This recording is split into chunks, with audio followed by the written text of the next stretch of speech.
একদম দেখতে দোকানের মতো হয়েছে। খুব সহজে কিন্তু আপনারা বানিয়ে নিতে পারবেন।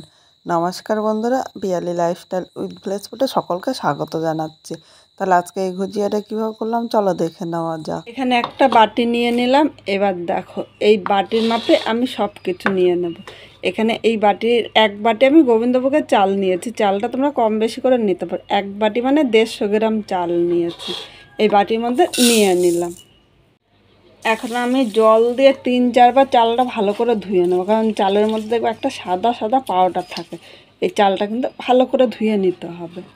চালটা 3 বার ধুয়ে নিয়েছি। এখন আরেকটুখানি আমি জল দিয়ে দিলাম। এবার এইভাবে ঢাকা দিয়ে 30 মিনিট আমি রেখে দেবো। এদিকে কড়াইটা বসিয়ে দিয়েছি। কড়াইয়ের মধ্যে আমি 750 দুধ নিলাম।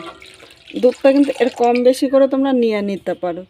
এই 750 দুধটা জাল দিয়ে আমি 250, মানে অনেকটা ঘন করে নিতে হবে, কারণ এতটা পাতলা দুধে কিন্তু অনেকটা সময় বেশি লাগবে করতে গেলে।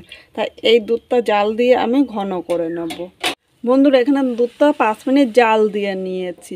এবার এখানে দেখো আমি 150 গ্রাম চিনি নিয়েছি। মিষ্টিটা তোমরা যেরকম খাবে সেই হিসাবে নেবে। এবার এর মধ্যে আমি চিনিটা নিয়ে নিলাম।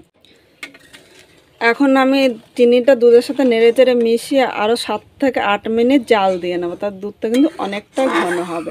এবার এই দুধটা জাল হতে হতে চলো আমি চালটা রেডি করে নিই। এদিকে দেখো চালটা আমি 30 মিনিট ভিজিয়ে রেখেছিলাম, আর চালটা কিন্তু একদম ভিজে গিয়েছে। এবার এই চালের থেকে জলটা আমি ফেলে দেবো। জলটা ছাড়িয়ে নিয়ে আসলাম। এবার আমি একটা মিক্সচারের বাটি নিয়েছি।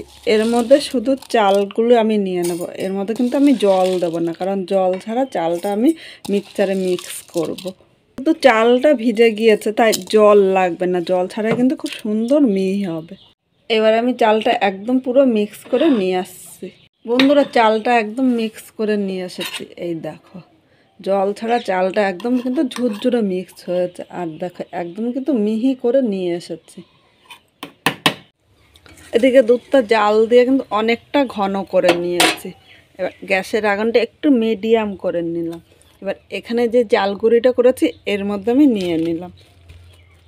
এখন মিডিয়াম আগুনে এইভাবে অনবরত নাড়াতে হবে, নাহলে কড়াই নিচে দিয়ে লেগে যাবে। আর খুব জোরে কিন্তু আগুন দেওয়া যাবে না। মিডিয়াম টু লো করে এইভাবে আমি আরও 2 থেকে 3 মিনিট নেড়ে চেড়ে নেব। এখানে দেখো চালটা দেওয়ার সাথে সাথে দুধটা কিন্তু অনেকটা ঘন হয়ে গিয়েছে।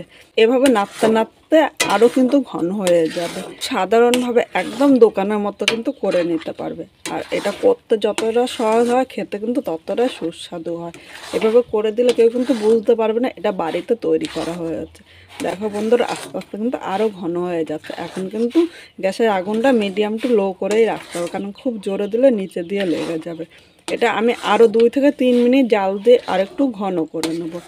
আজকে আমি যেইভাবে এই ভুজিয়াটা তৈরি করছি, তোমরা যদি সেভাবে তৈরি করো অবশ্যই খেয়ে কীরকম লাগলো কমেন্ট করে জানাতে কিন্তু ভুলো না। আর প্রতিদিনের মতো নতুন কোনো বন্ধু যদি ভিডিওটি দেখতে আসো, ভালো লাগলে একটা লাইক শেয়ার ও কমেন্ট করো, সাবস্ক্রাইব করো, পাশে থেকো, যাতে নতুন নতুন ভিডিও আপলোড করলে সবার আগে নোটিফিকেশন আপনার কাছে পৌঁছিয়ে যায়। বন্ধুরা দেখো হয়ে গিয়েছে, আর কড়াইয়ের থেকে কিন্তু এখন ছেড়ে দিচ্ছে, থেকে লেগে যাচ্ছে না। এখন আমি নামিয়ে নেব। এখানে আমি একটা থালা নিয়েছি, থালার মধ্যে আগে থেকে ঘি মাখিয়ে নিয়েছি। এবার আমি এই ডোটা এর মধ্যে নামিয়ে নেব। কিন্তু গরম গরম ধরা যাবে না, একটু ঠান্ডা করে নিতে হবে। করিয়ে নিলাম, তাহলে কিন্তু তাড়াতাড়ি ঠান্ডা হয়ে যাবে। এইভাবে আমি 5 মিনিট রেখে দেব। 5 মিনিট পর চলে এসেছে, দেখো ঠান্ডা হয়ে গিয়েছে কিন্তু। আর একদম খুব বেশি ঠান্ডা করা যাবে না। আর এটা ধরার আগে আমি হাতে একটু ঘি মাখিয়ে নিয়েছি, তাহলে হাতের সাথে কিন্তু লেগে যাবে না। এবার আমি এক জায়গায় করে নিলাম, নাহলে একদম ঠান্ডা হলে কিন্তু শক্ত হয়ে যাবে। এবার আমি হাতের সাহায্যে দেখো এইটুকু নিয়ে হাতে এরকম লম্বা করে নেব। আর একটু ঘি দিলে দেখো হাতের সাথে কিন্তু লেগে যাচ্ছে না।